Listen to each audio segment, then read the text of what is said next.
പുസ്തകം 22-ാം അധ്യായം 1 മുതലുള്ള വാക്യങ്ങൾ. യഹോവ പിന്നെയും മോശയോട് അരുളി ചെയ്തതെന്നാൽ, ഇസ്രായേൽ മക്കൾ എനിക്ക് ശുദ്ധീകരിക്കുന്ന വിശുദ്ധ സാധനങ്ങളെ സംബന്ധിച്ച് അഹരോനും അവന്റെ പുത്രന്മാരും സൂക്ഷിച്ചു നിൽക്കണമെന്നും എന്റെ വിശുദ്ധ നാമത്തെ അശുദ്ധമാക്കരുതെന്നും അവരോട് പറയണം. ഞാൻ യഹോവയാകുന്നു.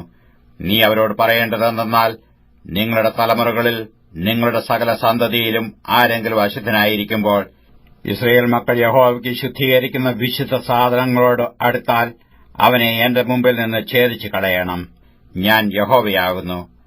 അഹരോന്റെ സന്തതിയിൽ ആരെങ്കിലും കുഷ്ഠരോഗിയോ ശുക്ലസ്രവക്കാരനോ ആയാൽ അവൻ ശുദ്ധനായി തീരും വരെ വിശുദ്ധ സാധനങ്ങൾ ഭക്ഷിക്കരുത്.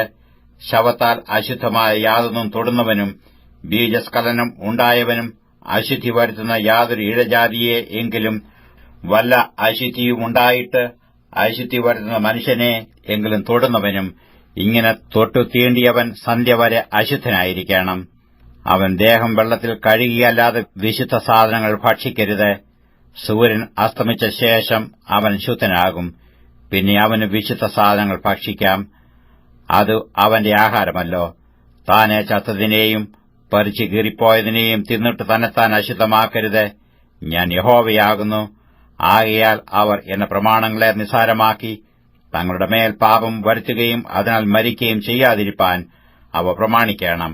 ഞാൻ അവരെ ശുദ്ധീകരിക്കുന്ന യഹോവയാകുന്നു. യാതൊരു അന്യനും വിശുദ്ധ സാധനം ഭക്ഷിക്കരുത്.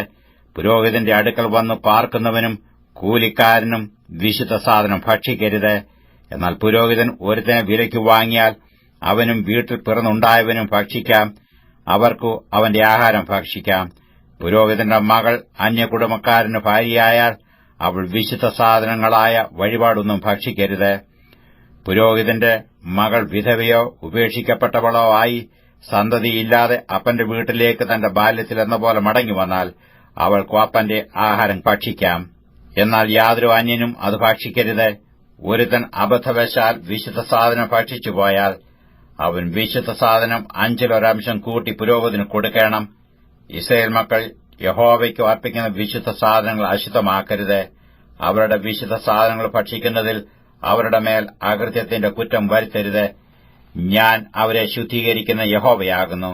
യഹോവ പിന്നെയും മോശയോട് അരുളി ചെയ്തത്, നീ അഹരോനോടും പുത്രന്മാരോടും എല്ലാ ഇസ്രായേൽ മക്കളോടും പറയേണ്ടത് എന്തെന്നാൽ, ഇസ്രായേൽ ഗൃഹത്തിലോ ഇസ്രായേലിൽ ഉള്ള പരദേശികളിലോ ആരെങ്കിലും യഹോവയ്ക്ക് ഹോമയാഗമായിട്ട് അർപ്പിക്കുന്ന വല്ല നേർച്ചകളാകട്ടെ സ്വമേധാദാനങ്ങളാകട്ടെ ഇവയിലേതെങ്കിലും ഒരു വഴിപാട് കഴിക്കുന്നുവെങ്കിൽ നിങ്ങൾക്ക് പ്രസാദം ലഭിപ്പാൻ തക്കവണ്ണം അത് മാടുകളിൽ നിന്നോ ചെമ്മരിയാടുകളിൽ നിന്നോ കോലാടുകളിൽ നിന്നോ ഊനമില്ലാത്ത ഒരു ആണായിരിക്കണം. ഊനമുള്ള യാതൊന്നിനെയും നിങ്ങൾ അർപ്പിക്കരുത്. അതിനാൽ നിങ്ങൾക്ക് പ്രസാദം ലഭിക്കുകയില്ല. ഒരുത്തൻ നേർച്ച നിവൃത്തിക്കായിട്ടോ സ്വമേധാദാനമായിട്ടോ യഹോവയ്ക്ക് മാടുകളിൽ നിന്നാകട്ടെ ആടുകളിൽ നിന്നാകട്ടെ ഒന്നിനെ സമാധാനയാഗമായിട്ട് അർപ്പിക്കുമ്പോൾ അത് പ്രസാദമാകുവാൻ തക്കവണ്ണം ഊനമില്ലാത്തതായിരിക്കണം. അതിന് ഒരു കുറവും ഉണ്ടായിരിക്കരുത്. കുരട്, ചതവ്, മുറിവ്, മുഴ, ചൊറി, പുഴുക്കടി എന്നിവയുള്ള യാതൊന്നിനെയും യഹോവയ്ക്ക് അർപ്പിക്കരുത്. ഇവയിൽ ഒന്നിനെയും യഹോവയ്ക്ക് യാഗപീഠത്തിന്മേൽ ദഹനയാഗമായി അർപ്പിക്കരുത്. അവയവങ്ങളിൽ ഏതെങ്കിലും നീളം കൂടിയോ കുറഞ്ഞോ ഇരിക്കുന്ന കാളയെയും കുഞ്ഞാടിനെയും സ്വമേധാദാനമായിട്ട് അർപ്പിക്കാം. എന്നാൽ നേർച്ചയായിട്ട് അത് പ്രസാദമാകയില്ല. വരി ചതച്ചതോ എടുത്തു കളഞ്ഞതോ ഉടച്ചതോ മുറിച്ചു കളഞ്ഞതോ ആയുള്ളതിനെ നിങ്ങൾ യഹോവയ്ക്ക് അർപ്പിക്കരുത്. ഇങ്ങനെ നിങ്ങളുടെ ദേശത്ത് ചെയ്യരുത്.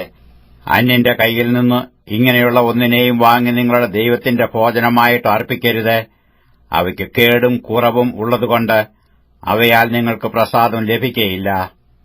യഹോവ പിന്നെയും മോശയോട് അരുളി ചെയ്തു എന്തെന്നാൽ, ഒരു കാളയോ ചെമ്മരിയാടോ കോലാടോ പിറന്നാൽ 7 ദിവസം തള്ളയുടെ അടുക്കൽ ഇരിക്കണം. 8-ാം ദിവസം മുതൽ അത് യഹോവയ്ക്ക് ദഹനയാഗമായി പ്രസാദമാകും.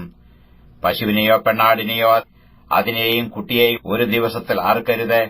യഹോവയ്ക്ക് സ്തോത്രയാഗം അർപ്പിക്കുമ്പോൾ അത് പ്രസാദമാകത്തക്കവണ്ണം അർപ്പിക്കണം. അന്ന് തന്നെ അതിനെ തിന്നണം. രാവിലെ വരെ അതിൽ ഒട്ടും ശേഷിപ്പിക്കരുത്. ഞാൻ യഹോവയാകുന്നു. ആകയാൽ നിങ്ങൾ എന്റെ കൽപ്പനകൾ പ്രമാണിച്ചു ആചരിക്കണം. ഞാൻ യഹോവയാകുന്നു. എന്റെ വിശുദ്ധ നാമത്തെ നിങ്ങൾ അശുദ്ധമാക്കരുത്. ഇസ്രായേൽ മക്കളുടെ ഇടയിൽ ഞാൻ ശുദ്ധീകരിക്കപ്പെടണം. ഞാൻ നിങ്ങളെ ശുദ്ധീകരിക്കുന്ന യഹോവയാകുന്നു. നിങ്ങൾക്ക് ദൈവമായിരിക്കേണ്ടതിന് മിസ്രയീം ദേശത്തുനിന്ന് നിങ്ങളെ കൊണ്ടുവന്ന ഞാൻ യഹോവയാകുന്നു.